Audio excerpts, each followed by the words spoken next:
Hello there everyone, and welcome back to Crackdown. We are in the finale of the game. This is it. We are breached into the deepest part of Mr. K's compound. We have the final selection of challenges and enemies and robots. Mandros are back. There's these Amasuno enemies, which I think are like maybe dogs or something. I can't really tell. The sprite isn't the clearest. But yeah, we are at the very end of the game now. These are the final challenges. There's some nasty sections, but for the most part, it's not that bad. Oh, come on. Until something like that happens. Oh, come on! Yeah, I promise you, not that bad. Unless you're really messing it up like I am, apparently. The Amasuno usually just runs side to side, so I don't know why that time they ran all of the way up to me. Started going at me. That messed me up. Luckily, though, we have done well enough on the previous stages that as much as I am messing up this stage big time, we're ultimately in a situation where we can basically just damage boost through the rest of the game. You know, be blunt about it. We've done quite well up until now. There's not much more that the game can throw at us as a threat. I said in the last episode, but to be honest, this stage, in many ways, when the dogs aren't messing you up, is actually easier than the last one. It's not too bad at all. I mean, stage 1, that's quick. Stage 2 is one of the more infamous levels, I think, but it's not too bad either. Basically, you have a ton of bombs.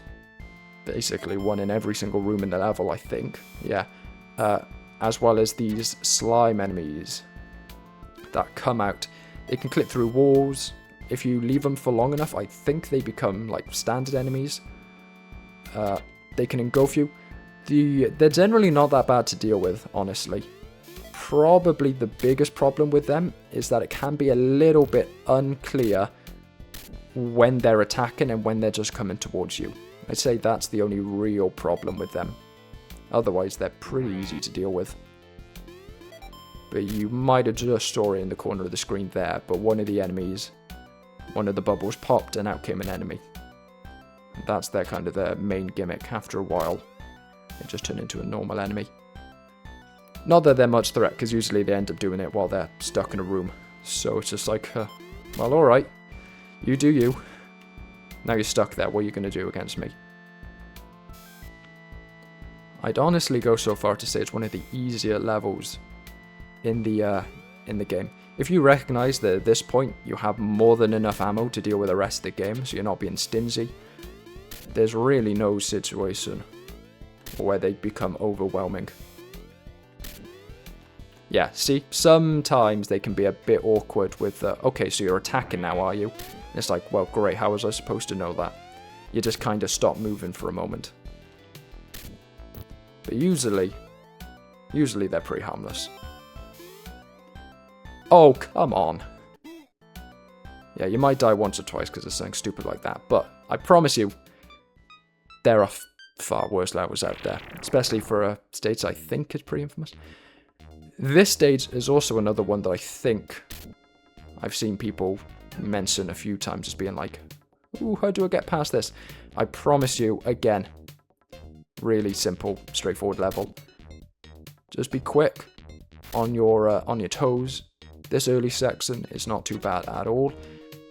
You know, maybe the flamethrower enemies can be a bit annoying, but they're not too bad. The red tomahawks, they're nothing. And then this is the main attraction, if you will, of the level. This maze section. Just remember that this is an early cover shooter, and you can just duck into a wall to avoid any attacks that the tomahawk throws at you. That's all you need to remember.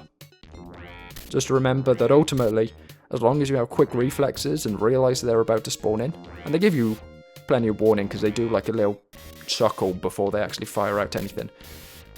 The tomahawks really are not too bad. Unless they spawn on top of the X so you don't realise that they've spawned in. The real danger are these wall cutters. They're pretty bad. But again, at this stage, assuming you haven't been relying on them as a crutch, you should have so many super bombs that you can just fire them out willy-nilly at this point. Oof. That was awkward. Alright, one more bomb up here. And we are going to need to rush a bit, because we do have a tricky thing that does rely on us sitting there for a while to deal with. We're going to take the top one so we can grab the super bomb. Quick save here. Terrible, terrible gimmick. I have no idea what it's asking of you.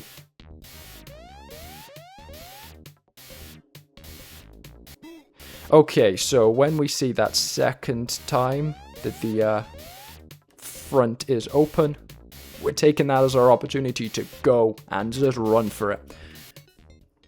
Once you realize the pattern, it's not too bad, but I really cannot stress this enough. Quick save before you get there. And that's it. That's really the final challenge of the game. Because once you get to this point, this final level's not too bad. These crossers can be a bit annoying. They'll probably take a few lives.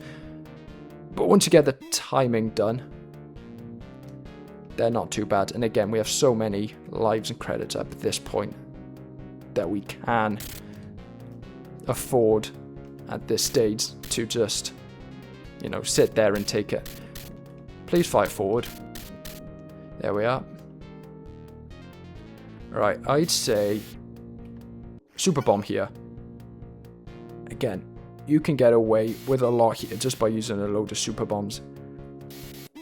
These turrets can be a bit annoying. Sometimes they'll fire out in a position where you're just like, how am I supposed to avoid other times? They're pathetic. Oh, come on! Why are you so accurate now? There we are. Eventually you'll get it right, and it's not too bad. There's a wall that you need to destroy. On the other side of this conveyor belt, it's just fire out shots. Eventually you'll destroy it. Oh, come on. Again, you're going to burn lives. Own it. At this stage, the level's over.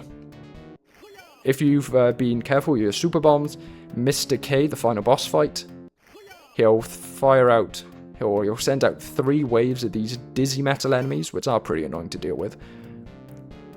But you should have enough super bombs at this point that you can just, you know, use as many as you need. And eventually, he'll get stuck, run away, cower in the corner, try and shoot you. Just to get out of the way, shoot him back, and leave the stage. Get a ton of points for all of the ammo you haven't used, especially the super bombs you haven't used. And you're home free. That's it. That's the game over. Compared to Gain Ground, again, a very similar game that I think we've compared this to plenty of times now. It's a really not very threatening boss fight. Now, you'll allow me to indulge myself trying to name myself with the Jackman initials. Apart from the...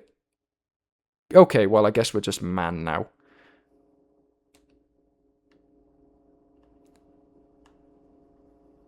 Oh, mad. There we are, we're mad.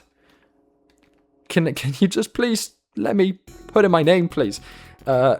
Turns out when you're not just trying to spam through and just do AAA to get back to the game pretty quickly, the inputting in name system's really quite annoying. But there we are. There's Gain Ground. There's our little protagonist, Ben Breaker. If you were playing multiplayer, player 1 plays Ben Breaker, and the player 2 would be playing as the beautifully named Andy Attacker. Like, Ben Breaker's a pretty stupid name already, but Andy Attacker, like, come on. Hilarious. But yeah, for a game that's apparently punishingly difficult, Crackdown really isn't that bad at all. As long as you're... What the hell?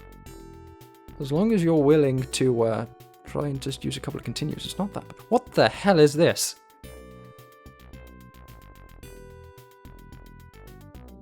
What the hell?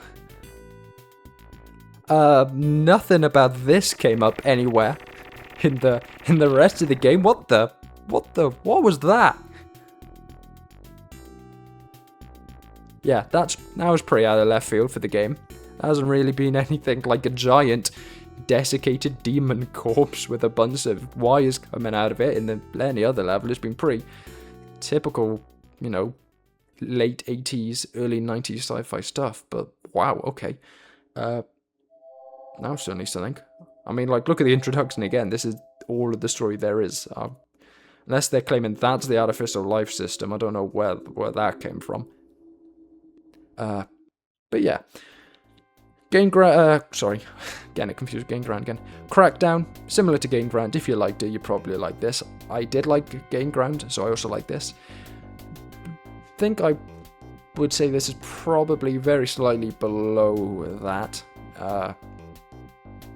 Gainground was probably more limited, but it didn't like go for anything too terrible, so it wasn't like aging poorly in anything. Everything feels like it still works. This is more ambitious. There's some more features. It's probably slightly more exciting, but because it goes for that increased ambition, it doesn't always reach all of it. So both games are solid. I'd say this is maybe very slightly below Gainground, but I would recommend both of them. It's a bit of a shame that out of all of these old Genesis games, they're pretty obscure. Like this especially, Crackdown, I can find no documentation on this anywhere online. Very little, even on Sega Retro, and especially when you're trying to find high quality images for the thumbnails, just terrible. There's nothing. But yeah, with that said, I hope that you all enjoyed the video. I'm now going to be on a hiatus for about a week. But yeah, when I get back, Phantasy Star 2, hopefully we'll get back on that. eSWAT, I've been pausing on that one because I've been struggling with one level in particular, but looking at a playthrough, it looks like it might just be that one level as a really major difficulty spike, and then it goes back to normal. So hopefully, tough through that, and then that game will be over pretty quickly. And once all of that's done, I think I'm going to move on to Castlevania 3. But yeah, that's it for today's video and for the Crackdown playthrough. So I hope you enjoyed it. Tune in next time, but for now, adios and ciao.